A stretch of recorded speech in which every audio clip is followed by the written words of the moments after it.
Vamos a abrir nuestras Biblias en el libro de Apocalipsis.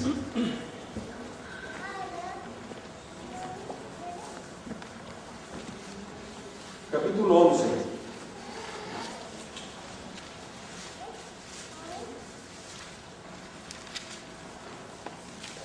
Antes de leer el capítulo 11, vamos a ubicarnos al final del capítulo 9, donde nos quedamos al final de la sexta trompeta, más bien a la mitad de la sexta trompeta. Estamos en el capítulo 9, versículo 21. Las plagas están cayendo sobre la tierra. Babilonia está siendo destruida. Es el tiempo de la venganza para darle el pago, lo que se merece Babilonia. Están cayendo las plagas una a una. Y entonces se escucha el final del capítulo 9. Y no se arrepintieron de sus homicidios, ni de sus hechicerías, ni de su fornicación, ni de sus hurtos. ¿Esto qué quiere decir? La totalidad de ¿qué? Del pecado. ¿Por qué? Porque ya no hay Espíritu Santo, ya no hay ángeles, ya los seres humanos están sueltos a sus pasiones. El mundo entero está recibiendo las plagas, hay destrucción por todas partes. Y entonces surge una pregunta natural. Mientras que el mundo está recibiendo las plagas, ¿qué sucede con los justos? ¿Dónde están los hijos de Dios? ¿Dónde está el pueblo del Señor? Bueno, esta noche vamos a estudiar la sexta trompeta, pero desde el punto de vista de los hijos de Dios. Ya vimos lo que ocurre en la sexta trompeta con los malos, con la tercera parte de los hombres. Ahora, ¿qué ocurre con los justos? ¿Dónde están los justos durante la sexta trompeta? Pero también los justos tienen su parte en la sexta trompeta. Vamos a mirar nuestros rostros, es más, vamos a ponernos de pie, vamos a tener una palabra de oración. De paso, el otro día estaba leyendo lo que dice Elena de Cuenta respecto a la oración. Ella habla en Mensajes Selectos como 3 acerca de la posición en la oración. Y ella dice, por ejemplo, ella hizo varios llamados. A veces se quedaron sentados y oraron, a veces se quedaron de pie y oraron. A veces en los llamados se arrodillaban, a veces les pidió que se arrodillaran. Ahora, la posición en la oración no necesariamente es de rodillas. De acuerdo a lo que yo entiendo, en la Biblia yo encuentro varios casos de personas que se quedaron de pie en su oración. Hubo varios casos. Ahora, si los vamos a poner en oraciones de consagración, como el caso de Salomón, donde sí se arrodillaron todos, pero pues esos son casos. Pero la oración no necesariamente es de rodillas, aunque si tenemos la oportunidad de arrodillarnos, pues creo que es lo más conveniente. ¿Por qué? Porque vamos a apostarnos delante del Señor. Vamos a mirar nuestros rostros para tener una palabra de oración. Oremos. Nuestro Dios y nuestro Padre Celestial, te agradecemos porque has sido bondadoso con nosotros. Queremos ponernos en tus manos en esta hora y que al escudriñar tu santa palabra encontremos en ella una lámpara a nuestros pies y una lumbrera en nuestro camino. Dirige nuestras mentes, lo suplico en el nombre de Cristo Jesús. Amén. Pueden sentarse. Ubíquense todos en Apocalipsis capítulo 11. Apocalipsis capítulo 11. Quiero hacerles una breve alusión a lo que vamos a ver. Como ustedes se habrán dado cuenta, la aplicación de la quinta trompeta y la aplicación de la sexta trompeta ha sido completamente diferente a la que estoy seguro que ustedes habían escuchado. Es una aplicación completamente distinta. Estamos dando una aplicación totalmente nueva. El caso del capítulo 11 de Apocalipsis no va a ser la excepción. Quiero que entiendan que esta es una aplicación diferente. No necesariamente echa por tierra las otras aplicaciones que se le han dado a la quinta, sexta y séptima trompeta. Esas son aplicaciones que se le han dado. Yo le estoy dando una aplicación completamente nueva. ¿Me están siguiendo? Es una aplicación nueva. La Biblia dice no es de particular interpretación. Esa es la dimensión maravillosa que tiene la palabra de Dios. Ahora, lo que vamos a ver durante el capítulo 11, yo quisiera decirles, ¿me consiguieron por ahí el primero de los escritos, pastor? Ya me lo pusieron por acá, ok. Gracias. Hay algo importante que tienen que saber acerca del capítulo 11. Como iglesia, hemos aplicado el capítulo 11, regularmente lo hemos aplicado a el inicio del juicio investigador. Déjenme decirles que la aplicación que le vamos a dar hoy es totalmente nueva, repito, es totalmente nueva. Cuando hablemos de los dos testigos, vamos a hablar de los dos testigos desde el punto de vista bíblico, no desde el punto de vista de la aplicación que le dieron los mileritas. Ahora quiero recordarles algo acerca de los mileritas. ¿Cuál era la profecía principal de los mileritas? La profecía principal de los mileritas era Daniel 8:14, que decía que hasta 2300 días de tarde y mañana el santuario iba a ser purificado. Ellos creían que en 1844 Jesús iba a venir a la tierra por segunda vez. Desde el punto de vista de un milerita, la historia se acababa en 1844. Después de 1844 no había historia humana. Un milerita ni por aquí se imaginó que íbamos a estar en el año 2003, aquí en la iglesia de Richardson, reunidos todavía estudiando la Biblia. Para él, el año 2003 tendremos que estar en el cielo. Eso es la historia humana después de 1844, no existían sus posibilidades. Por lo tanto, cualquier cosa que fuera después de 1844, ellos no lo podían colocar allí, porque para ellos toda la historia terminaba en 1844. Por lo tanto, todos los eventos trataban de meternos o aplicarnos antes de 1844. ¿Me están siguiendo? Por lo tanto, la aplicación que nosotros tenemos, la aplicación que tenemos de las trompetas, especialmente de la sexta y séptima trompeta, es una aplicación que se aplica a antes de 1844. Pero ustedes han visto que yo la quinta trompeta la apliqué de 1844 en adelante. Y la sexta trompeta, evidentemente, de acuerdo a lo que hemos leído, es las claras. Por lo tanto, si la sexta trompeta no ha terminado, tenemos que estar entonces hablando ahora acerca del tiempo de las claras y está en el futuro. Por eso vamos a dar una nueva aplicación y vamos a ver si tenemos luz al respecto. Vamos a Apocalipsis 11, una vez más. Apocalipsis 11. Y me fue dada una caña semejante a una vara, y se me dijo: levántate y mide el templo de Dios y el altar y a los que adoran en él. Y deja fuera el patio que está fuera del templo y no lo midas, porque es dado a los gentiles, y ellos hollarán la ciudad santa 42 meses. Y yo daré mis dos testigos, y ellos profetizarán por 1260 días vestidos de sacos. Estas son las dos olivas y los dos candeleros que están delante del Dios de toda la tierra. Levántate y mide el templo. La medición del templo indica el final del juicio. ¿Qué dice que indica? Indica el final del juicio. Ahora, la medición del templo, así como los dos testigos, nos van a hacer referencia a un libro. Por ejemplo, si yo les dijera hoy aquí: tiembla la tierra al sonido del cañón. ¿En dónde han visto eso? Mexicanos. En el himno nacional. Bueno, aquí vemos una medición del templo y vemos dos olivas y dos candeleros. Miren lo que dice el versículo 4. Estas son las dos olivas y los dos candeleros que están delante del Dios de toda la tierra. Una medición del templo y dos olivas y dos candeleros me llama la atención, porque hay un libro del Antiguo Testamento que hace referencia a eso. El libro al cual se está haciendo referencia es el libro de Zacarías. Vamos al libro de Zacarías. Ahorita voy a regresar a esto. Zacarías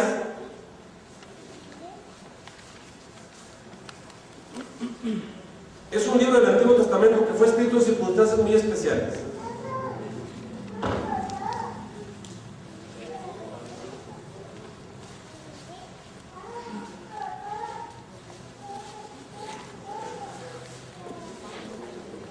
Déjenme ponerlos en el contexto de Zacarías. Zacarías fue escrito aproximadamente del año 520 a.C., y alrededor del 520 a.C. En esa época, el templo de Jerusalén estaba destruido. Recordemos que el rey Nabucodonosor en el 598 destruyó el templo y destruyó el muro, destruyó Jerusalén por completo y dejó el templo que había construido Salomón, lo dejó en ruinas. Cuando los judíos regresaron de allá de Persia, de Babilonia, y regresaron a la tierra de Jerusalén, encontraron la tierra desolada, sin muro de ciudad, encontraron el templo en ruinas, y entonces se dieron a la tarea de reconstruir. Y el Señor le dio la tarea a dos personas, dos líderes que se iban a encargar de reconstruir el templo. El líder político se llamaba Zorobabel. ¿Cómo dije que se llamaba el líder político?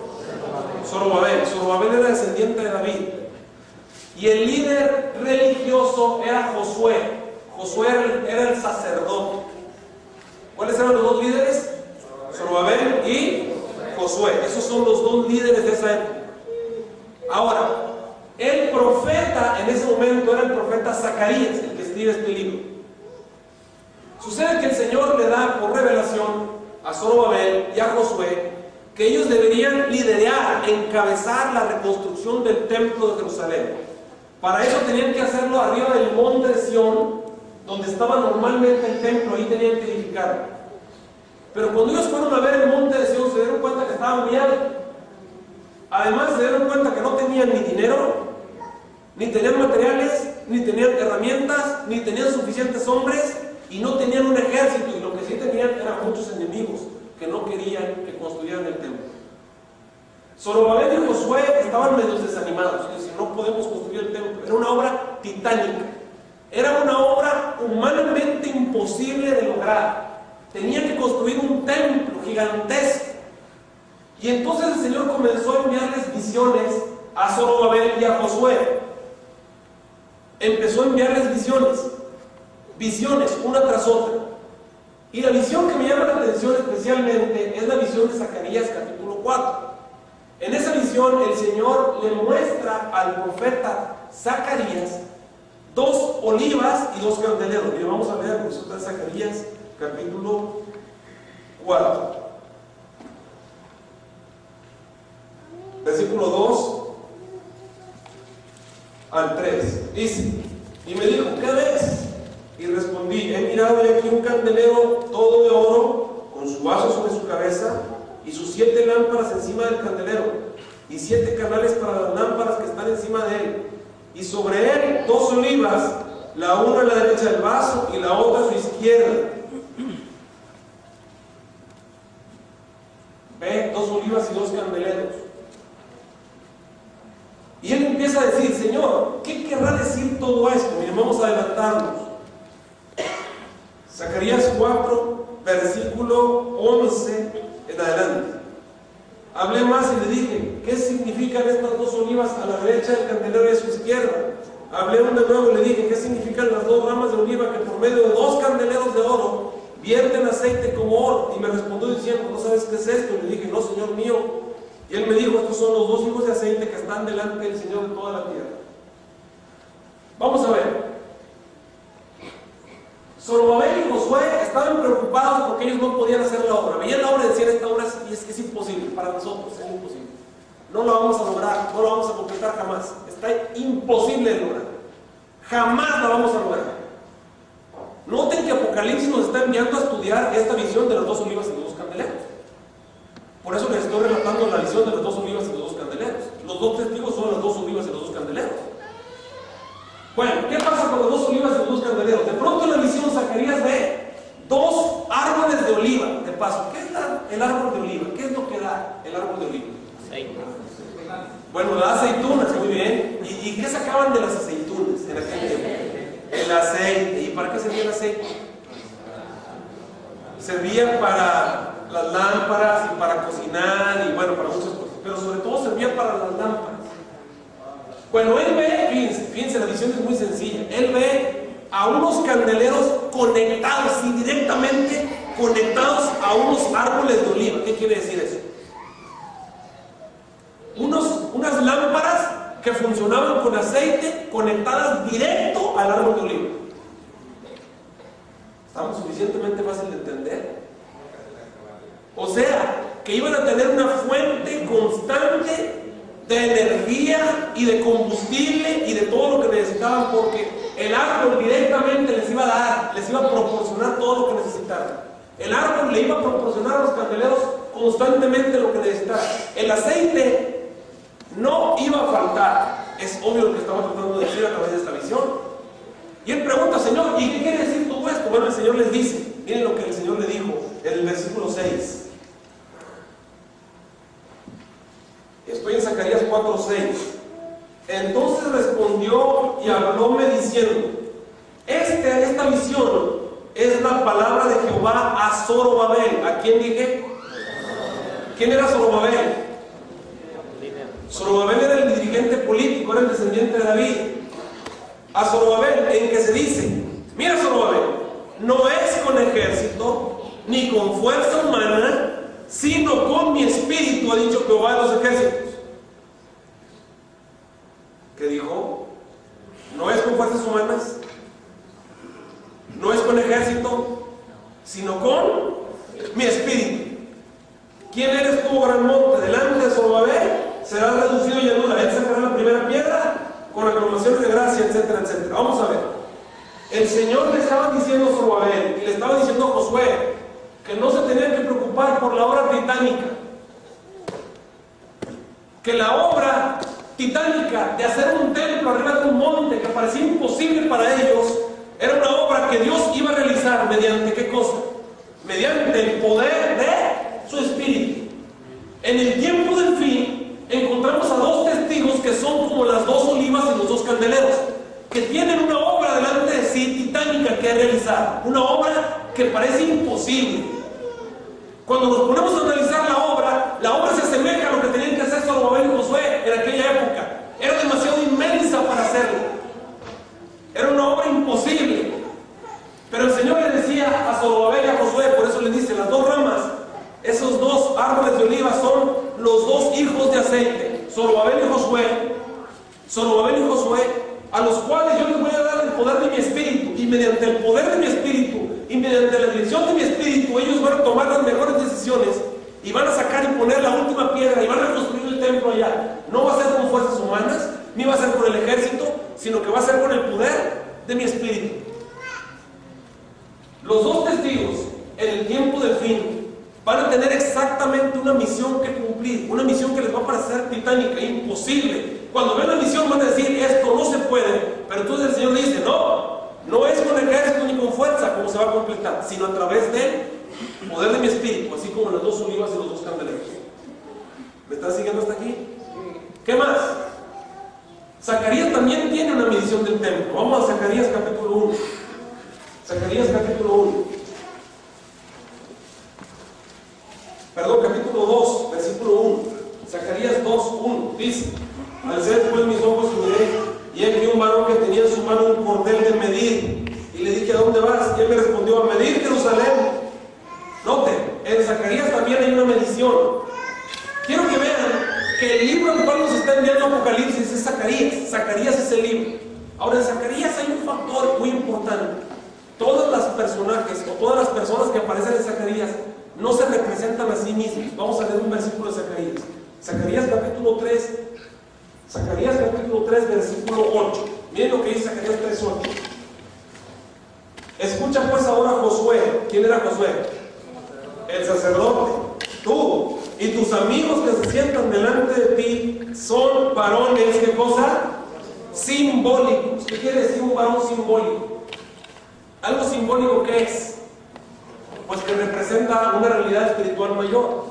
Entonces las personas que aparecen en Zacarías, aunque aparece Josué, y aunque aparece Zorobabel, y aunque aparecen otros personajes, esos personajes vienen a ser varones simbólicos que representan una realidad mayor. El Señor se los dice, tú y tus amigos son varones simbólicos. Con eso en mente, regresemos entonces a Apocalipsis. Una vez que ya tenemos el trasfondo, vamos a Apocalipsis 11 y empecemos a leerlo una vez más. Y me fue dada una caña semejante a una vara y se me dijo, levántate y mira el templo de Dios y el altar y a los que adoran en él. Y deja fuera el patio que está fuera del templo y no lo midas, porque es dado a los gentiles. Esta medición del templo a mí me recuerda algo muy importante. El templo del santuario, o el desierto, el santuario del desierto, que era básicamente el mismo croquis del templo, nos representa los pasos para ser salvos. ¿Qué dije que representa el santuario? Los pasos para ser salvos. Cuando se dice, deja fuera el atrio o el patio, se refería al patio. Yo no estoy señalando con la flechita. Se refería al patio. En el patio, ustedes están viendo la flechita, había dos muebles. Estaba el altar del sacrificio y estaba el lavacro. Estos muebles representan los muebles que estaban en el atrio. El Señor dice, La gente que se queda en el atrio, a esos no los miras, esos son extraños, son gentiles. La palabra gentil quiere decir extraño.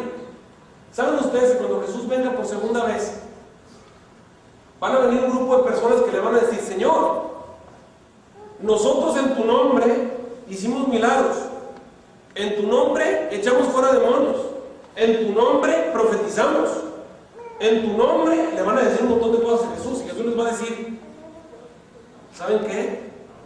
No los conozco, no sé quiénes son ustedes, ustedes son extraños, apartados de mí, obradores de maldad. Pero Señor, nosotros somos parte de tu iglesia. Miren, ahí estaban los dos primeros muebles. Estos dos primeros muebles que están viendo ustedes abajo representan el inicio del camino del cristianismo. La persona que acepta a Jesús es como si aceptara el sacrificio de Jesús, donde está la flechita, el altar del sacrificio. El que creyera y fuera bautizado, ese es el segundo paso. O sea que esas personas dicen que son cristianos, aceptan a Cristo y se bautizan. Pero hasta ahí, si la persona se queda allí, el Señor lo considera extraño. ¿Me están siguiendo? Eso es lo que dice Apocalipsis 11. Los que se quedaron en el patio, los que se quedaron en el atrio, que hasta ahí llegaron, creyeron y se bautizaron, esos son extraños para mí. ¿Qué hay que hacer? Pues lo que hay que hacer es avanzar al lugar santo. En el lugar santo había 3 muebles, ahí están los 3 muebles. Estaba el candelero, que estoy señalando con la flechita, estaba la mesa de los panes de la proposición, que estoy señalando con la flechita, y estaba el altar del incienso, que estoy señalando con la flechita. Estos 3 muebles representan, fíjense, el candelero representa al Espíritu Santo. La persona que aceptó a Jesús, el altar del incienso, perdón, el altar del sacrificio, que fue bautizado, el lavacro, tiene que pasar al lugar santísimo, al lugar santo, perdón, y permitir que el Espíritu Santo dirija su vida. Romanos 8:1. Ahora pues, ninguna condenación hay para los que están en Cristo, los que no andan conforme a la carne, sino conforme al Espíritu. Además, debe alimentarse diariamente del pan espiritual, o sea, del alimento espiritual. Y debe comunicarse diariamente a través de la oración, el altar del incienso, con el Señor. Los 3 muebles que estaban en el lugar santo, ahí estoy señalando el lugar santo, formaban parte del servicio diario. ¿Cómo dije que era el servicio del lugar santo? Diario. La persona que acepta a Jesús como su salvador personal, el sacrificio del cordero, el altar del sacrificio, que es bautizado, el lavacro, no se debe quedar ahí. Debe pasar al lugar santo diariamente, permitir que el Espíritu Santo dirija su vida, alimentarse del pan espiritual diariamente y comunicarse con Jesús en oración diariamente. ¿Y qué pasa con una persona cuando está en Cristo? 2 Corintios 5:17 dice: de modo que según está en Cristo, ¿qué pasa con él? Nueva criatura es, las cosas viejas pasan, todas son hechas nuevas. Esa persona llega a ser transformada y está lista para pasar al lugar santísimo. En el lugar santísimo se hace la medición.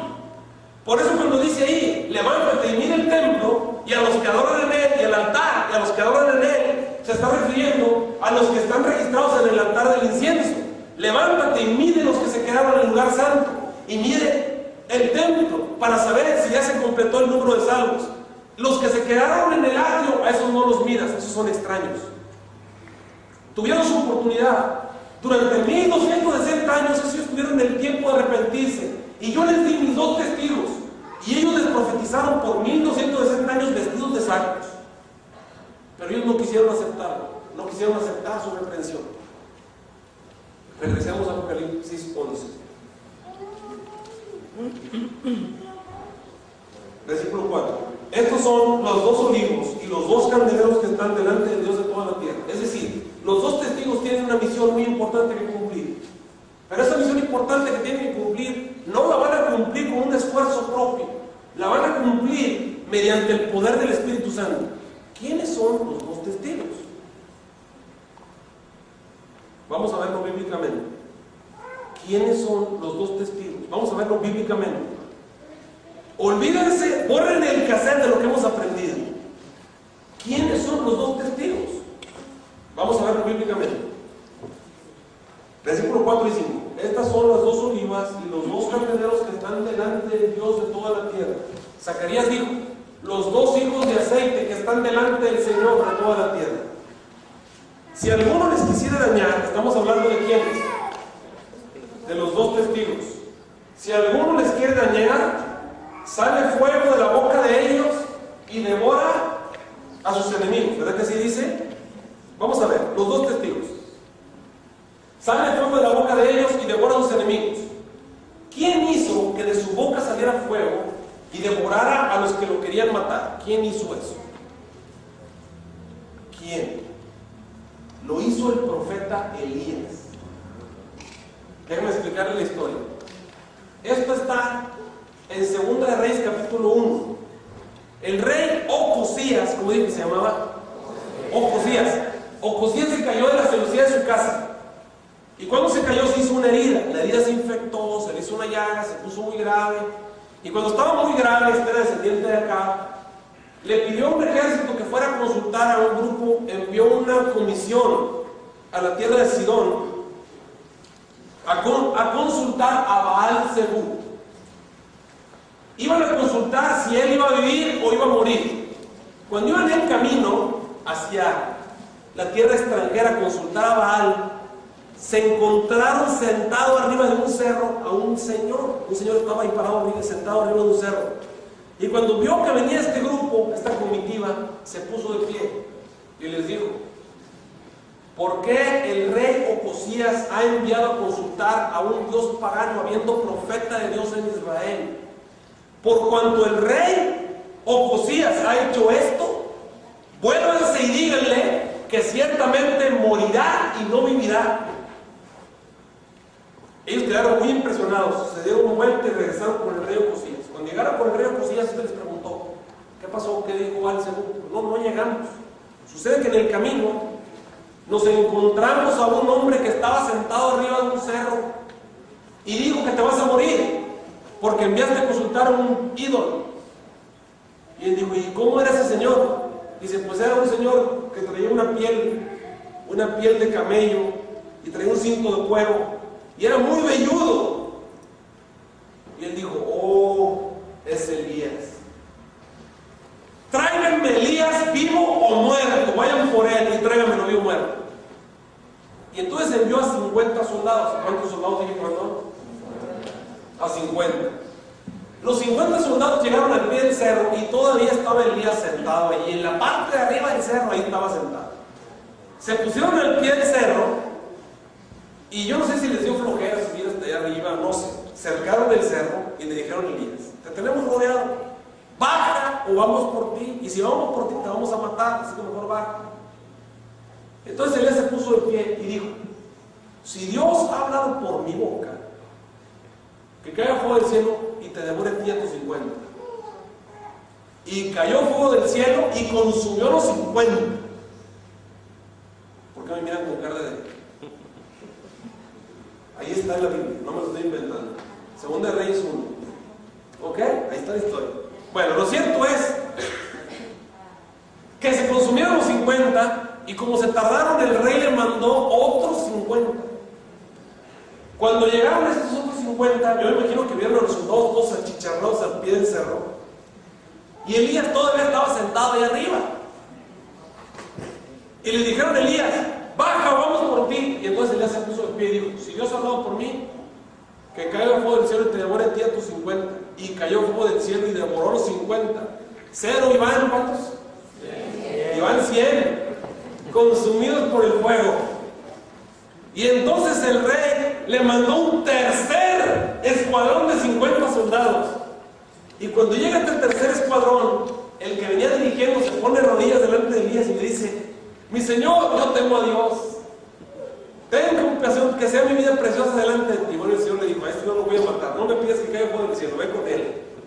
Bueno, el resto de la historia ustedes lo leen en casa. Lo cierto es que Elías hizo que cayera fuego del cielo y devorara a sus enemigos, ¿de acuerdo? Salió fuego de su boca y devoró a sus enemigos. ¿Qué más dice que hacen los dos testigos? Sigamos leyendo.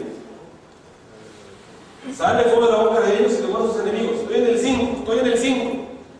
Y si alguno les quiere hacer daño, es necesario que él sea así muerto. El 6.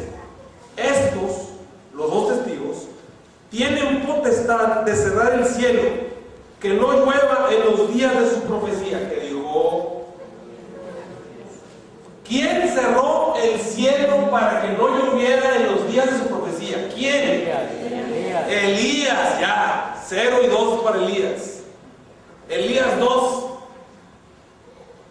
Elías va ganando 2. Elías hizo que se cerrara el cielo. ¿Se acuerdan que el Señor mandó a Elías con el rey Acab? ¿Se acuerdan? Y llegó delante del rey Acab y le dice: vivo Jehová, delante del cual estoy, que no habrá lluvia ni rocío, sino por mi palabra. Pregunto, hermanos, ¿quién es el que decía cuándo llovía? ¿Quién es el que decía cuándo llovía? ¿Dios o Elías? No, no era Dios el que decía cuándo llovía. Él se paró enfrente del rey y le dijo: vive Jehová, delante del cual estoy, que no habrá lluvia ni rocío, sino por mi palabra. ¿Se han fijado en eso? Y miren lo que dicen los dos testigos. Ellos, los dos testigos, tienen el poder de cerrar el cielo para que no llueva. Pregunto, hermanos, ¿qué representa la lluvia? La lluvia en forma simbólica, y el rocío, ¿qué representa? ¿Qué representa? El Espíritu Santo, así es. ¿Quiénes son los encargados entonces de hacer que llueva? Elías era el encargado de hacer que lloviera. Y Elías se presenta delante del rey Acab y le dice: no voy a llover, sino por mi palabra. Y entonces se va. Y hermanos, ¿cuánto tiempo no llovió? Recuerden. 3 años. 3 años y medio. ¿Y cuántos son 3 años y medio? Son 42 meses, pero ¿cuánto es en días? 1260 días. ¡Qué casualidad! 1260 días que no llovió nada, ¿de acuerdo? 1260 días de sequía. 1260 días de oscuridad, de oscurantismo. 1260 días sin lluvia ni rocío. Iba a volver a llover solamente cuando Elías dijera que iba a llover. Elías era el que iba a hacer cuando llovía. Y entonces el rey mandó perseguir a Elías y Elías se escondió. Durante 3 años y medio Elías estuvo oculto. ¿Están de acuerdo? Elías se fue después de eso a ocultarse. Primero estuvo 1 año y medio junto al arroyo de Querit, ¿se acuerdan? Y luego se fue a Sarepta, en Sidón, con una viuda pobre, 2 años. Fueron 3 años y medio. Elías fue el que hizo que no lloviera. Sigamos leyendo. Versículo 6. Estos tienen poder de cerrar el cielo para que no llueva los días de su profecía. Y tienen poder sobre las aguas, que dijo: poder sobre las aguas, para convertirlas en sangre. ¿Quién convirtió las aguas en sangre? A ver, recuerden. ¿Quién lo hizo? Moisés. Moisés convirtió las aguas en sangre. ¿Sí o no? Sí, Moisés convirtió las aguas en sangre. ¿Y qué más? Sigamos leyendo. Y para herir la tierra con toda plaga cuantas veces quiera. ¿Quién hirió la tierra con plagas? 2 para Elías, 2 para Moisés. Los 2 testigos bíblicamente son Moisés y Elías. Los 2 testigos bíblicamente son Moisés y Elías. Y luego dice que los 2 testigos están delante del Señor de toda la tierra. Pregunto, ¿Moisés y Elías en dónde están en este momento? ¿Delante del Señor de toda la tierra? Sí. A ver, ¿alguna vez Moisés y Elías se encontraron con Jesús, que es el Señor? Sí. ¿En dónde se encontraron con Él? En el monte de la transfiguración. Así es. Moisés y Elías se encontraron con Jesús en el monte de la transfiguración. Los 2 testigos son Moisés y Elías. Pregunto, ¿Moisés y Elías eran llenos del Espíritu Santo? Sí. Ya me estoy diciendo, pastor. Espérense, ya sabemos quiénes son los 2 testigos. Son Moisés y Elías. Ojo. Moisés y Elías. ¿Pero saben de qué me acuerdo? Zacarías me dice que las 2 olivas y los 2 candeleros, así como todos los varones que predicían en Zacarías, eran varones que simbólicos. O sea que Moisés y Elías, no es que en el tiempo del fin Moisés y Elías van a venir, sino que ellos son varones simbólicos. ¿Están de acuerdo? Representan a alguien más. Miren, el M.G. White en Primeros Escritos me dice que en el día de la transfiguración Moisés y Elías representaban algo más de lo que ustedes pueden ver ahí. Moisés, que fue llevado cielo después de que murió, representa a los salvos que van a resucitar cuando Jesús venga por segunda vez, que cayeron bajo el poder de la muerte como Moisés, pero que por el poder de Dios son levantados y resucitan como Moisés y son llevados a vivir con el Señor como Moisés. Por lo tanto, Moisés representa a los hijos de Dios que van a resucitar. Y Elías fue llevado al cielo sin ver muerte, después de 3 años y medio de persecución. Él vivió en la época de Acab y Jezabel, una bestia, poder político y religioso junto. Él vivió una época de persecución. Él pasó por momentos terribles. Elías fue llevado al cielo sin ver muerte. Elías representa a los que van a ser llevados al cielo sin ver muerte. Por lo tanto, Moisés y Elías representan a los hijos de Dios, representan al pueblo de Dios. ¿Y saben de qué me acuerdo yo? Que hay una profecía que todavía no se cumple. ¿Ustedes creen que las profecías se deben cumplir o no? Bueno, vamos a leer esta profecía y díganme ustedes si está en el futuro o está en el pasado. Vamos, esto está en Malaquías. Vamos a Malaquías. Que miren que, como iglesia adventista, estamos acostumbrados, cuando hablamos de Malaquías, nomás a leer Malaquías 3:10 y pensamos que eso es todo Malaquías. Y se nos olvida Malaquías 4, por ejemplo. Pero vamos a Malaquías 4. De paso, vamos a leer todo Malaquías 4. ¿Qué les parece? Malaquías 4, nada más tiene 6 versículos, así que vamos a leerlo. Miren, síganme con su vista y ustedes me van a ayudar. Díganme. Yo sé que ustedes son buenos. A ver, yo les voy a leer y ustedes me dicen dónde estamos. ¿Está bien? Dice Malaquías 4. ¿No lo han hallado? Cuando deje de oír las hojitas, quiere decir que ya lo hallaron.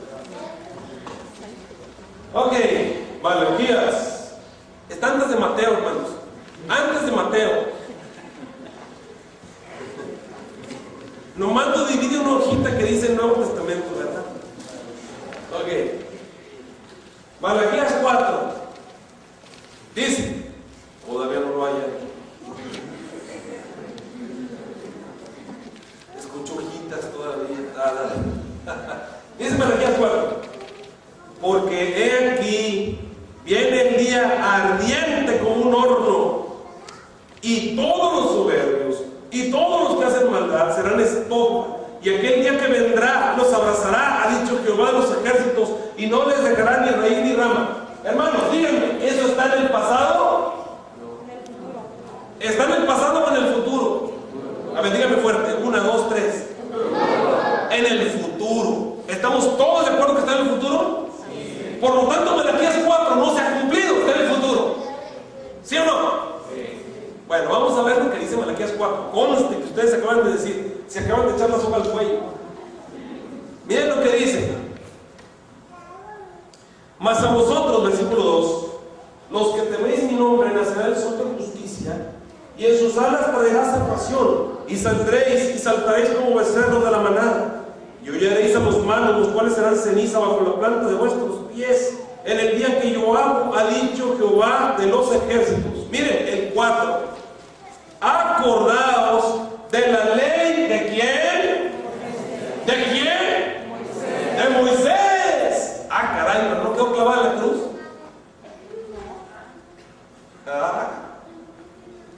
Por eso me encanta cuando leo este texto. Y se lo digo a esos que dicen que ya quedó clavada en la cruz. Primero les pregunto, ¿eso está en el futuro o en el pasado? Dicen, en el futuro. Y luego cuando les leo eso, dicen, ¿estaba en el futuro o en el pasado? Porque si está en el futuro, ¿qué está diciendo que te acuerdas de la ley de Moisés? Ok, sigamos leyendo. Acordaos de la ley de Moisés, mi siervo, al cual encargué y haré ordenanzas, mandamientos y leyes para todo Israel.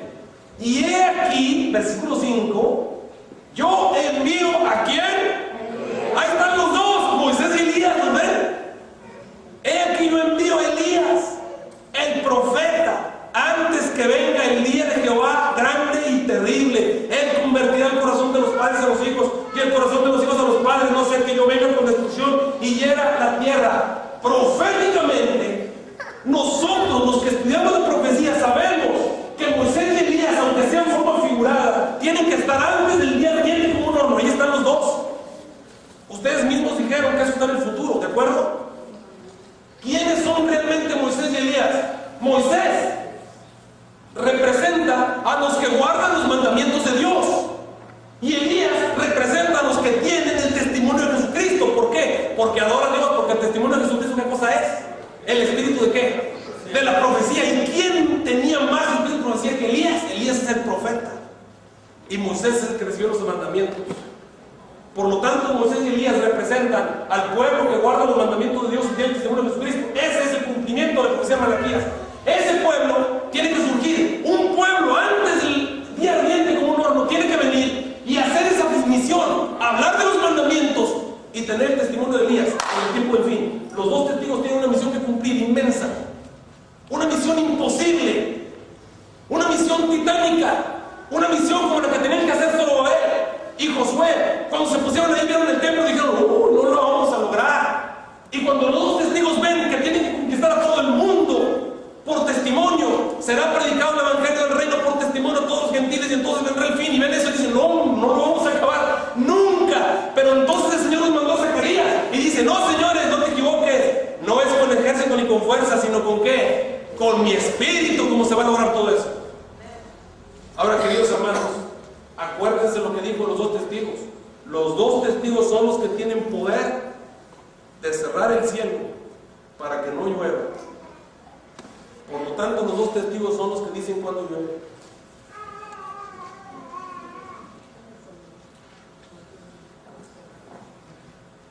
La iglesia adventista del séptimo día, hermanos, solamente tiene una razón de existir. La razón de existir del pueblo adventista es hacer un pueblo mediante el Espíritu Santo puede ser derramado. Y una vez que se derrame el Espíritu Santo con poder, la obra se va a acabar. Ya no va a depender del pueblo, va a depender del Espíritu Santo. No es con ejército ni con fuerza.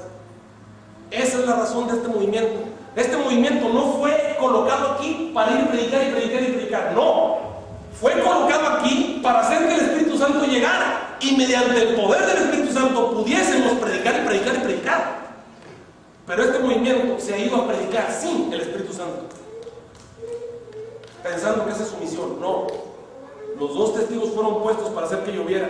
Elías no dijo: Señor, no se puso a tratar de bajar las nubes y para que cayeran cántaros. No, lo que hizo Elías fue arrodillarse, dice el J. de White, solamente en respuesta a la oración se da la lluvia temprana y tardía. Solamente en respuesta a la oración. Por eso Elías se arrodilló.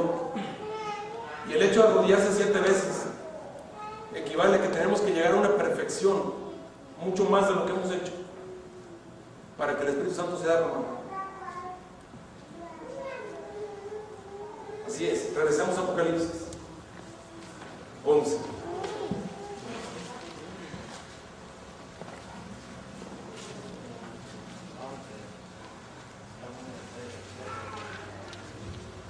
Ya sabemos quiénes son los dos testigos. Hasta les podemos poner los dos testigos, los que guardan los mandamientos de Dios y tienen testimonio de Jesucristo. El resto de la simiente de la mujer. Los que entendieron Daniel, ¿de acuerdo? Los que entendieron Daniel. Los entendidos, los que van a resplandecer como la justicia, perfecta eternidad. Los que se comieron el librito que les supo amargo, que se tienen que levantar y predicar a muchos pueblos, gentes, lenguas y reyes. Estamos hablando del mismo grupo. El grupo contra el cual Satanás se llenó de ira y se fue a hacer guerra contra el resto de la ascendencia de la mujer. Los que guardan los mandamientos de Dios y tienen el testimonio de Jesucristo. Moisés y Elías, los dos testigos. Y miren lo que dice acerca de ellos. Versículo 7. Y cuando ellos hubieren acabado su testimonio, pausa, tiempo fuera. Cuando ellos, los dos testigos, los que guardan los mandamientos de Dios, hubieran acabado su testimonio. Mateo 24:14. Será predicado el evangelio del reino por testimonio a todos los gentiles, y entonces vendrá. ¿Ya vino el fin? ¿Ya vino el fin? Entonces no se ha acabado el testimonio. Por lo tanto, ¿esto dónde está? Está en el futuro. Todavía no ocurre. Está en el futuro para nosotros. Cuando los que son como Moisés y Elías cuando los dos testigos, cuando los que guardan los mandamientos de Dios, cuando los que entendieron Daniel acaben su testimonio, terminen la obra, ¿qué va a ocurrir?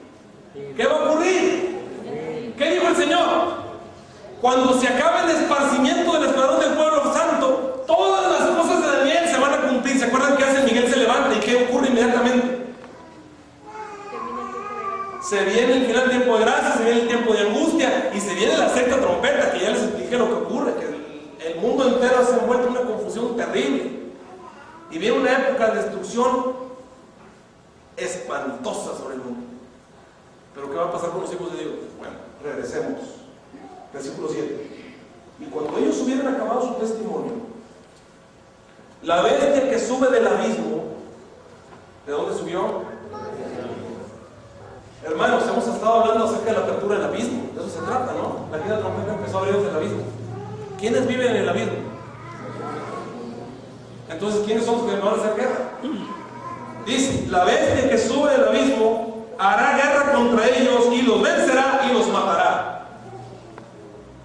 ¿Por qué dice vencer y matar? Todo esto es figurado, todo esto es simbólico. ¿Por qué dice vencer y matar? ¿Cuándo se considera que un testigo está muerto?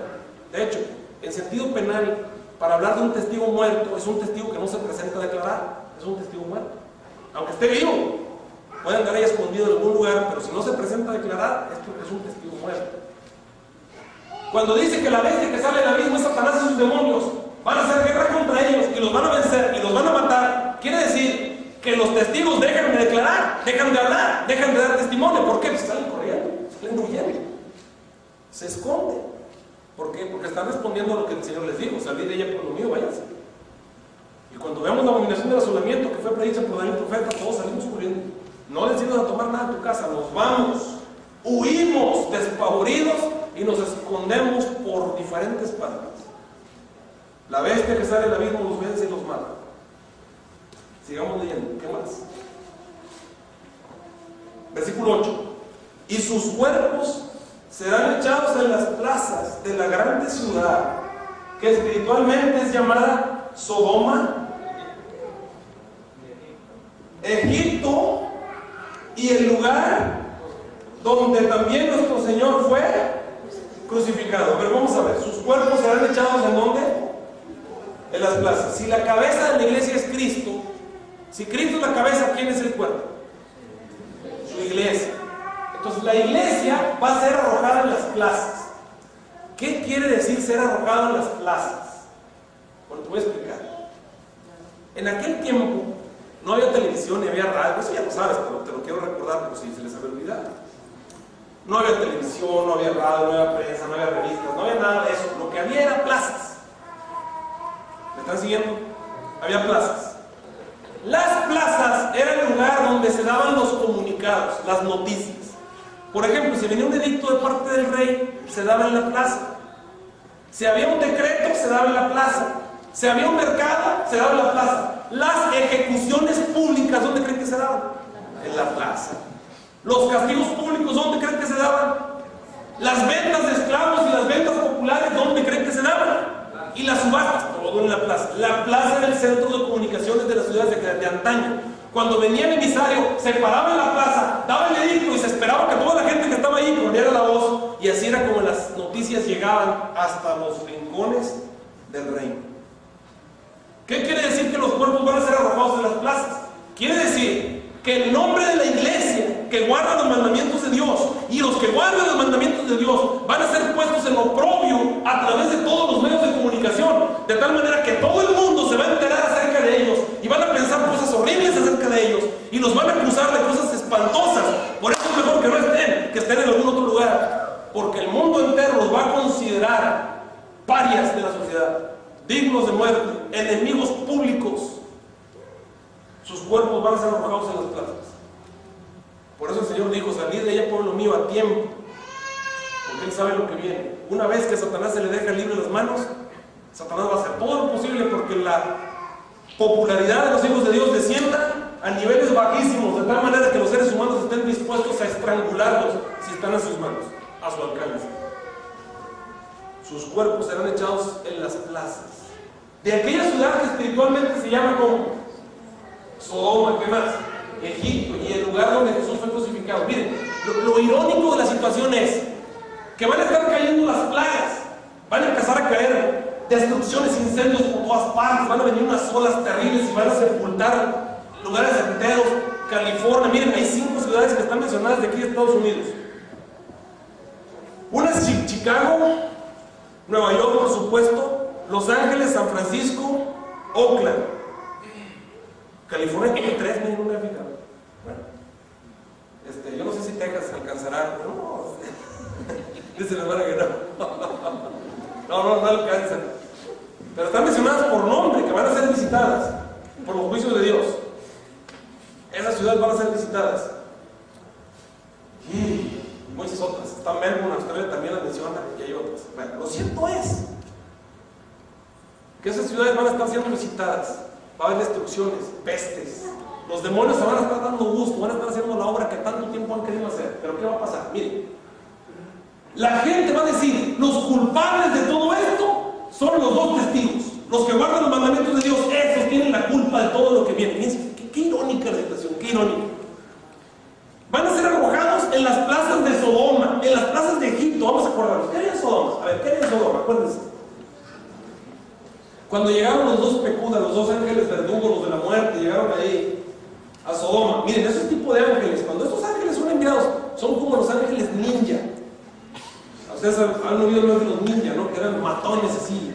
Bueno, estos ángeles son ángeles muy buenos para pelear, son exageradamente poderosos. Cuando ustedes encuentran ese verbo pecuda en la Biblia, se está refiriendo a un ángel de la muerte, un ángel de la muerte. Un ángel que mata, no nomás humanos, que también mata a otros ángeles. Y cuando ese ángel viene, y a Sodoma vinieron no solamente 1, vinieron 2. 2. Un solo ángel mató 185,000 asirios en una noche. Con el pecado de David mató 70,000 gentes, un solo ángel. Y a Sodoma vinieron 2. Miren, los demás demonios que estaban ahí en Sodoma, cuando vieron que venían esos 2 ángeles de la muerte, salieron corriendo por su vida. Los demonios se fueron de Sodoma, se escondieron por allá, estaban lejos así viéndolos. Sabían que venían a matar y estaban alejados. Estos 2 ángeles iban a exterminar a que se les pusiera enfrente. Y estos 2 llegaron ahí, los 2 exterminadores llegaron a Sodoma y se iban a quedar en la plaza. Ellos no tienen miedo, no los pueden hacer, son intocables, no los pueden destruir. Y cuando llegaron a Sodoma, dicen: háganse este grande mal, que miren que estos hombres han venido aquí a mi casa. Y le dicen: ¿quién eres tú para andarnos juzgando? Ahora, porque estás haciendo tú eso, te vamos a hacer más mal que a ellos. Y lo querían violar, ¿se acuerdan? Y aquel lo agarró y lo metió. Ay, ¿qué había en Sodoma entonces? Homosexuales. Homosexuales. Nos arrojan en las plazas de una ciudad de homosexuales. En el tiempo de Jesús a los homosexuales los mataban, ¿verdad que sí? Pero en Sodoma no los mataban, en Sodoma los aplaudían. ¿Se parece a la civilización de hoy? ¿Hoy matan a los homosexuales o les aplauden? Son bien famosos, salen en la tele, y entre más homosexuales sean, más famosos. ¿Están de moda los homosexuales? Antes los mataban, pero ahora les aplauden como Sodoma. La civilización se va pareciendo a Sodoma, ¿se dan cuenta? ¿Qué había en Egipto? ¿Se acuerdan? Llegó Moisés y aventó una vara y dijo el rey, se convirtió en serpiente y dijo: no es nada, yo tengo otros. ¿Y qué trajeron? ¿Qué había en Egipto? Brujos y brujas. En el tiempo de Jesús, a las brujas y a los brujos los mataban. Pero en Egipto les aplaudían, los utilizaban. Hoy en día matan a las brujas y a los brujos. No, ya les cambiaron de nombre, ahora se llaman psíquicos. ¿Y los matan? No, están en la tele y son muy famosos. Noten, los hombres están llenos de homosexualismo, están llenos de depravación, de fornicación, y están llenos de hechicerías. Pero ellos no piensan que esas sean las cosas que les han traído la debacle. No, ellos piensan que son los que guardan los mandamientos de Dios. Fíjense qué contradicción. Esos son los que son arrojados en las plazas. En las plazas de una ciudad como Sodoma y de una ciudad como Egipto. Por favor. Esa es la locura de la gente. Que no piensan que los homosexuales les traigan problemas. Que no piensan que las hechiceros traigan problemas. Pero sí piensan que los hijos no traen problemas. Díganme si eso no es una locura. Es una locura. Gólgota. ¿Qué había en el Gólgota? estaba burlando de Jesús. Le escupieron, lo abofetearon, le hicieron cosas nefandas. Hoy en día la gente cuenta chistes acerca de Jesús, acerca del cielo, y nadie los apedrea. En la antigüedad, si decían alguna blasfemia en contra de Dios, los mataba. Pero ahora cuentan chistes acerca del cielo, se ríen, jajaja. Hay ateos, hay incrédulos, hay personas ahí que le están diciendo maldiciones a Dios y nadie se enoja. Noten, el mundo está volteado al revés. Pueden ir en contra de Dios, pueden ser hechiceros, pueden ser fornicarios, pueden ser homosexuales, pero no considera el mundo que eso sea lo que le trae el mal a la tierra. No, los que traen el mal son los que guardan los mandamientos. Esos son los que hay que arrojar en las plazas. Eso es una ironía, ¿no es cierto? Pero ¿qué tienen en común Sodoma, Egipto y el Gólgota? Tienen algo en común que nos va a dar un mensaje a nosotros aquí. Sodoma, cuando ellos llegaron a la puerta todos como uno y salió Lot y lo quisieron violar, estos dos ángeles les tiraron la mano, ¿se acuerdan? Tomaron a Lot y ¿qué le hicieron a toda la gente? Los dejaron ciegos a todos. Nomás los tocaron así porque no los querían matar todavía. Los dejaron ciegos. ¿Qué hubieras hecho tú si te quedas ciego? Como el del chiste, habrías dicho: yo con esto tengo, me voy a mi casita. Dígame, ¿se arrepintieron porque estaban recibiendo el castigo en su carne de lo que estaban haciendo? No, dice la Biblia que así ciegos todavía querían violarlos. Así ciegos todavía andaban buscando la puerta, atentando la puerta, porque todavía querían seguir pecando a pesar de estar quedándose ciegos. ¿Verdad que se dice eso? Egipto, caía una plaga, caía otra, y se arrepentía el rey, se arrepentía el faraón. No, el Gólgota, miren, llegaron por Jesús en la noche y lo iban, llegaron y salió Jesús a recibirlos y les dijo: ¿a quién buscáis? Y le dijeron: buscamos a Jesús de Nazaret.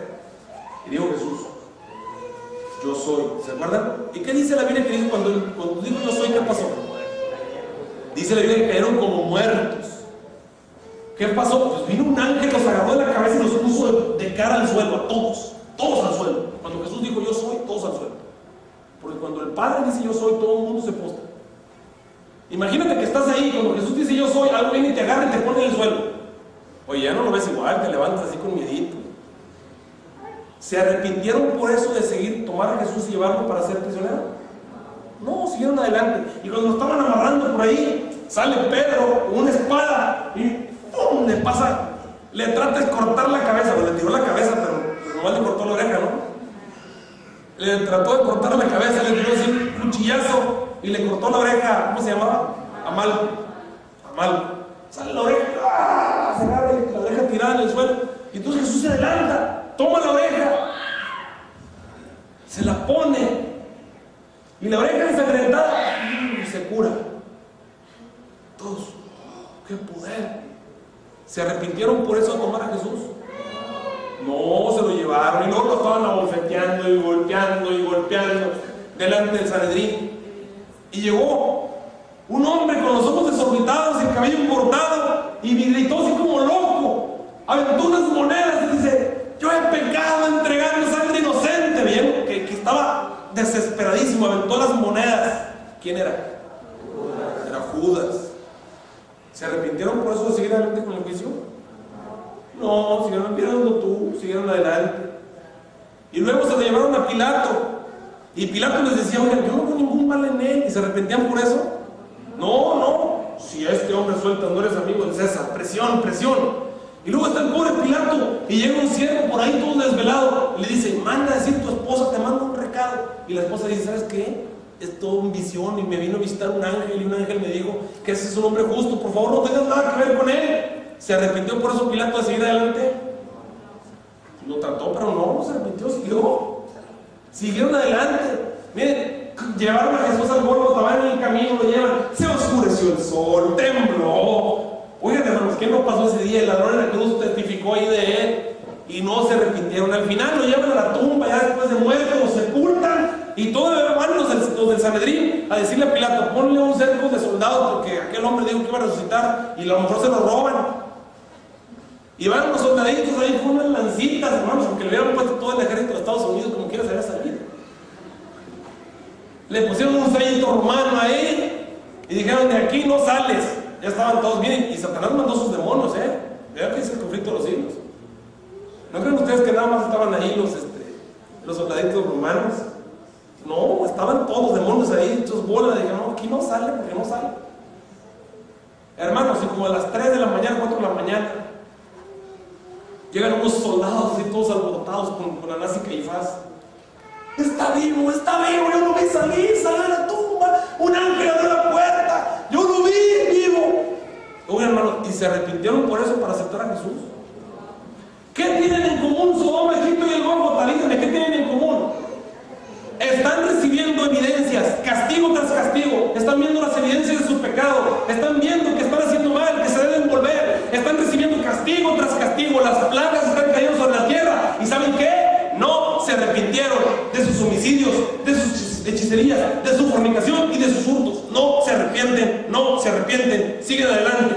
Y es más, para encontrar culpables, le echan la culpa al pueblo de Dios. Desvían la atención acerca de sus pecados y ponen la atención sobre los cuerpos que han sido echados en las plazas. Las noticias y todo siguen acusando al pueblo de Dios, pero ellos no se quieren arrepentir. Regresemos a Apocalipsis 11, versículo 9. Y los de los linajes, 1, y de los pueblos, 2, y de las lenguas, 3, y de los gentiles, ¿cuántos son? Verán los cuerpos de ellos por 3 días y medio, y no permitirán que sus cuerpos sean puestos en sepulcros. ¿Cuánto tiempo, hermanos? Los linajes, pueblos, lenguas y gentiles. Miren, esos son los que recibieron el mensaje de los 3 ángeles y no lo aceptaron. Escucharon el mensaje, no tienen excusa, se les predicó. Verán los cuerpos por 3 días y medio y no van a dejar que sean puestos en sepulcros.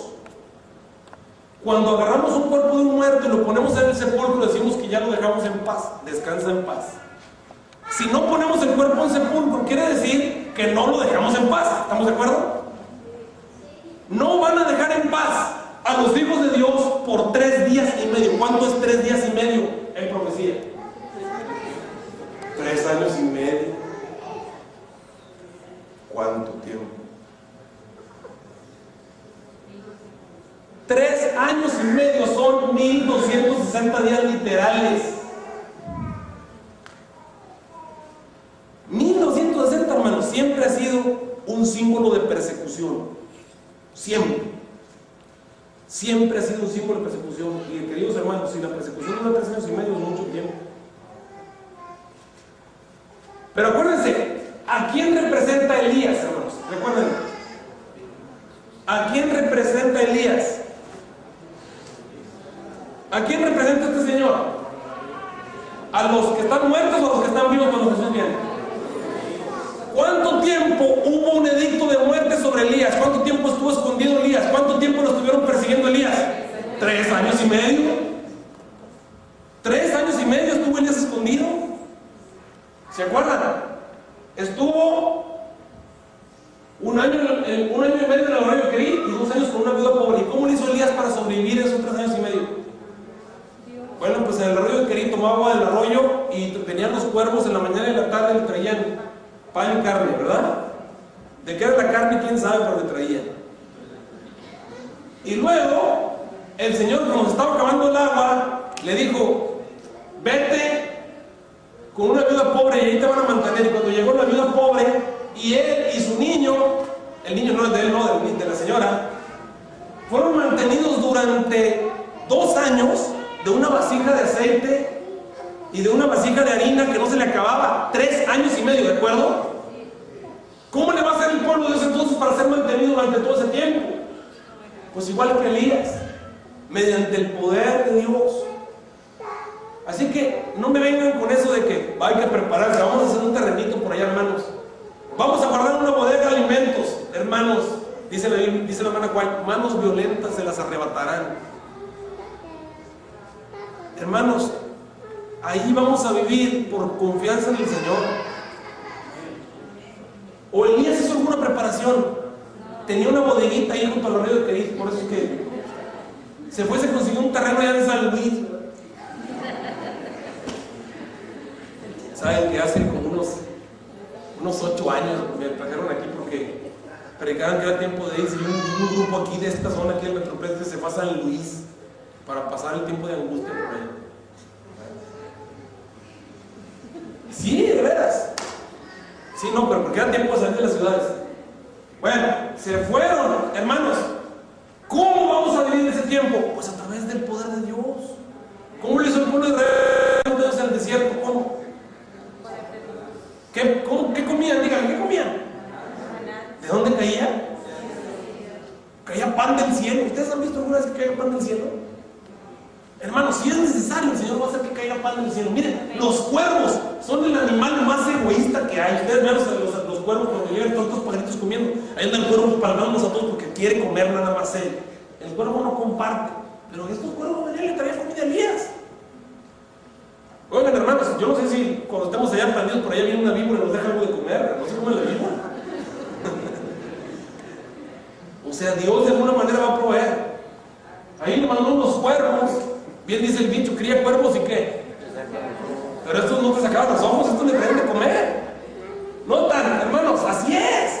Pero no, ¿qué estoy diciendo? A ver, ya. Regresemos. ¿Qué va a pasar en esos 3 años y medio si vamos viendo? Versículo 10. Y los moradores de la tierra se gozarán sobre ellos, y se le darán dones los unos a los otros, porque estos 2 profetas han atormentado a los que moran en la tierra. Los han estado predique y ya no los aguantan. El 11. Y cuando terminen los 3 días y medio, o sea, los 3 años y medio, el espíritu de vida enviado de Dios entró en ellos y se alzaron sobre sus pies. Y vino un gran terror sobre los que los vieron. Vamos a ver. Segunda de Tesalonicenses, capítulo 4, versículos 13 al 16, dice: no queremos, hermanos, que ignoréis acerca de los que duermen, que no se pongan tristes como nosotros que no tienen esperanza, porque si el mismo Señor, con voz de arcángel, con trompeta de Dios, descenderá del cielo, ¿y qué va a pasar con los muertos? Los muertos en Cristo resucitan primero. Antes que nada pase, lo primero que ocurre es que el Espíritu enviado de Dios entra en los que son como Moisés. Los 2 testigos que son como Moisés están dormidos, ¿de acuerdo? Ellos están dormidos, el Espíritu de vida enviado de Dios entra en ellos, se levantan sobre sus pies y todos los ven. ¡Qué terror! ¿Por qué? Porque están resucitando. ¿Y para qué resucitan, hermanos? Resucitan para ver a Jesús viniendo en gloria, ¿no es cierto? ¿Y qué pasa con nosotros? Dice el versículo 11. Y vino un gran temor sobre los que los vieron, 12. Y oyeron una grande voz del cielo que les decía, miren lo que le dice la voz del cielo: suban acá. ¿A dónde van a subir? Y subieron al cielo. ¿Cómo subieron? En una nube. ¿Y quiénes los vieron? Y todos los vieron. ¿Qué dice Apocalipsis 1:7? He aquí que vienen las nubes. ¿Y qué? Y todo ojo le verá. Todos son levantados. Queridos hermanos, esta es la segunda venida de Cristo durante la 6ª trompeta. El Señor Jesús viene, los que están muertos resucitan, y los que están vivos suben juntamente con ellos, son arrebatados a recibir al Señor en el aire, y así estarán siempre con el Señor. ¿Lo dicen amén? Amén. Sí, así es. ¿Y qué más dice la Biblia? Y oyeron una grande voz, el 13, y en aquella hora fue hecho un gran temblor de tierra. El temblor de tierra cuando Jesús viene, y la 10ª parte de la ciudad cayó. ¿Por qué la 10ª parte? ¿A quién le pertenece la 10ª parte? Miren, yo les he enseñado que las plagas las produce Satanás, pero este temblor lo produce Dios. Por eso cae la 10ª parte, porque las consecuencias son lo que Dios está haciendo. Esto no lo hacen los demonios, lo hace Dios, lo hace Jesús. Cuando Jesús entra, las islas se desquician, todo se desquicia. Cuando Jesús entra en la atmósfera, todo tiembla, las ciudades caen al suelo. No es que se va a caer nada más la 10ª parte, se va a caer toda, pero es una forma simbólica de decir que esto es Dios el que lo está haciendo. Es Dios el que lo está haciendo. La 10ª parte de la ciudad cayó, y fueron muertos en el temblor de tierra. ¿Cuántos? 7,000 hombres. ¿A quién le pertenece el 7? A Dios. Es otra forma simbólica de decir que es Dios el que está haciendo esto. Se mueren más de 7,000, se mueren, yo casi todos, con el resplandor de su venida. Y los demás fueron espantados y dieron gloria al Dios del cielo. Saben que van a ser destruidos. El segundo ay ha terminado. He aquí viene el tercer ay pronto. Ya se acabó la sexta. Vamos al séptimo.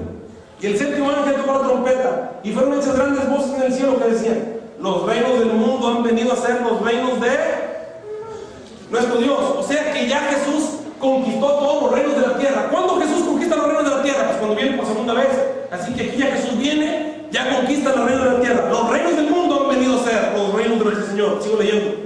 Y de su Cristo. Y reinará para siempre. ¿Qué? Ahí está iniciando el reino de Jesús. ¿Estamos claros? Sigamos leyendo.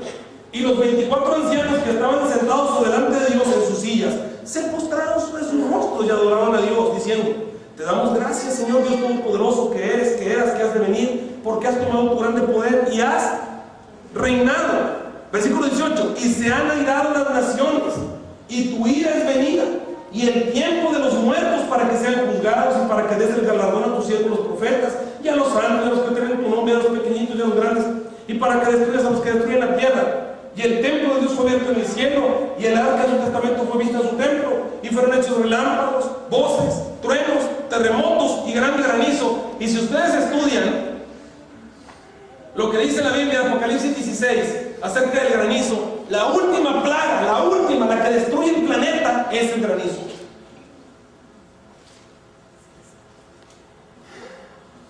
La séptima trompeta. Quiero compartir con ustedes una cita de Elena G. de White. Voy a tardar un ratito en hallarlo. Página 36 de Primeros Escritos. Escuchen con atención lo que voy a leer, porque lo que les voy a leer, estimados hermanos, lo que les voy a leer muestra que lo que yo les he enseñado es correcto. Lo que les voy a leer enseña que la quinta, sexta y séptima trompeta, tal como se les ha enseñado, es así como se les ha enseñado. Cuando Elena G. de White escribió esto, ella ni siquiera sabía lo que estaba escribiendo, porque en su tiempo no se entendían las trompetas como yo se lo estoy interpretando ahora. Pero miren, yo he aprendido que cuando Elena G. de White habla y ella dice vi, es diferente a cuando ella está opinando.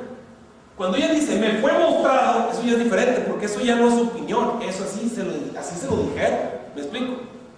Es cuando el Señor le dice: mira, esto es así, y ella solamente tiene que decir lo que vio. Miren lo que Elena G. de White vio. Ahí va. Lo voy a leer y escúchenlo con atención. Eso está en el sellamiento, página 36 y 37. Dice: vi que Jesús no dejaría el lugar santísimo antes que estuviesen decididos todos los casos, ya sea para salvación o ya para destrucción, y que la ira de Dios no podía manifestarse mientras Jesús no hubiese concluido su obra en el lugar santísimo, dejado sus vestiduras sacerdotales para revestirse de ropaje de venganza. O sea, que hasta que Jesús termine su obra en el santuario no puede venir la ira de Dios, ¿de acuerdo? La ira de Dios, ojo, sigo leyendo. Entonces Jesús saldrá de entre el Padre y los hombres, y Dios ya no callará, sino que derramará su ira sobre los que rechazaron su verdad. Sigo leyendo. Vi que la cólera de las naciones está allí. La ira de las naciones está allí.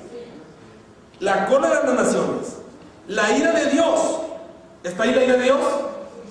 Y el tiempo de juzgar a los muertos, ¿está ahí el tiempo de juzgar a los muertos? A ver, ¿en dónde está eso? Está en la séptima trompeta, leanlo. Apocalipsis 11, 18. Apocalipsis 11, 18. Elena G. de White está haciendo una referencia directa a Apocalipsis 11, 18. Apocalipsis 11, 18 dice: y se han airado las naciones, ahí está, la ira de las naciones, y tu ira es venida, la ira de la ira de Dios, y el tiempo de los muertos para que sean juzgados ha llegado. Ojo, llegó el tiempo de juzgar a los muertos en la séptima trompeta. Ojo, va. Dice el ángel de Juan: vi que la cólera de las naciones, la ira de Dios y el tiempo de juzgar a los muertos eran cosas separadas y distintas. No es lo mismo, están separadas, que se seguían una después de la otra, no son simultáneas. Primero es la ira de las naciones, luego juzgar a los muertos. ¿Estoy bien? Es lo que están diciendo. Vi que eran cosas separadas y distintas, que se seguían una después de la otra. Así le explicaron. También vi que Miguel no se había levantado aún. Miren lo que dice ella.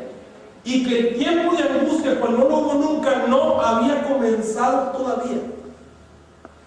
Las naciones se están airando ahora, que dijo que la ira de las naciones estaba comenzando en esa época. Voy a necesitar aquí una mano santa. A ver, hermano, usted me va a ayudar, venga tantito, venga. Yo quiero que usted me diga cuándo fue escrito esto. ¿Cuándo fue escrito esto? Aquí está la fecha. Diga, al principio del Santo Sábado, ¿qué fecha es? 5 de enero de 1849. 5 de enero de 1849, ¿correcto? Gracias. El 5 de enero de 1849 le fue mostrado a Elena G. de White que ya había comenzado la ira de las naciones, ¿de acuerdo? Ojo, le fue mostrado a Elena G. de White que la ira de las naciones comenzaba del 49 en adelante, ¿de acuerdo? Por lo tanto, la ira de Dios tiene que seguir después de eso. Y después de que termine la ira de Dios, tiene que comenzar el tiempo de juzgar a los muertos. Sigo leyendo.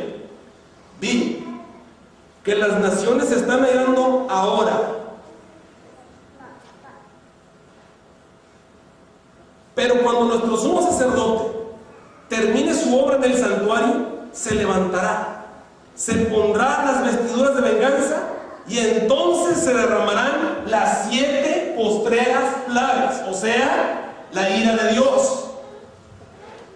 La ira de Dios. Por lo tanto, el tiempo de juzgar a los muertos ocurre después de las plagas. Miren, durante mucho tiempo a mí me enseñaron que el tiempo de juzgar a los muertos era el juicio investigador. Pero hermanos, el juicio investigador ¿es antes o después de las plagas? Es antes de las plagas, hermanos. El juicio investigador termina con el tiempo de gracia. Después de eso ya no hay juicio investigador. ¿Están entendiendo lo que estoy diciendo? Ay, ay, ay. Miren, hermanos, el juicio investigador empezó en 1844, cuando Jesús pasó del lugar santo al lugar santísimo. Ahí empezó. O sea que empezó aproximadamente cuando empezó la ira de las naciones. ¿Cuándo termina el juicio investigador? Cuando Miguel se levanta. Cuando Miguel sale del lugar santísimo, se acabó el juicio investigador. Por lo tanto, este juicio de juzgar a los muertos no puede ser el juicio investigador. Tiene que ser el juicio del milenio. ¿Me están siguiendo? El juicio del milenio. Cuando se acaba la ira de Dios, comienza un juicio. ¿Cuál juicio? Cuando los hijos de Dios son llevados al cielo y los hijos de Dios juzgan a los ángeles. Dice, ¿no sabéis que vamos a juzgar ángeles? ¿Verdad que dice eso? ¿Por qué se abre el templo? Porque los hijos de Dios son llevados al cielo a hacer su parte del juicio. Los hijos de Dios entran al cielo a juzgar a los que se perdieron y a juzgar a los ángeles. Porque ellos también tienen que saber qué pasó. Porque ellos también tienen que quitarse las dudas de todo lo que ocurrió en la tierra. Por eso ellos también tienen un juicio. Es un juicio en el cielo. Allí los santos tienen la oportunidad de saber lo que no sabían y entender lo que no entendían. Por lo tanto, el tiempo de juzgar a los muertos tiene que ser el juicio del milenio. Por lo tanto, la 7ª trompeta es el inicio del milenio. La 6ª trompeta es la ira de Dios. ¿Y saben qué cosa es la 5ª trompeta? Ya había comenzado en 1849. Por lo tanto, estamos en la 5ª trompeta. La 6ª viene y la 7ª está en el futuro. Y lo que les hemos enseñado esta noche es correcto.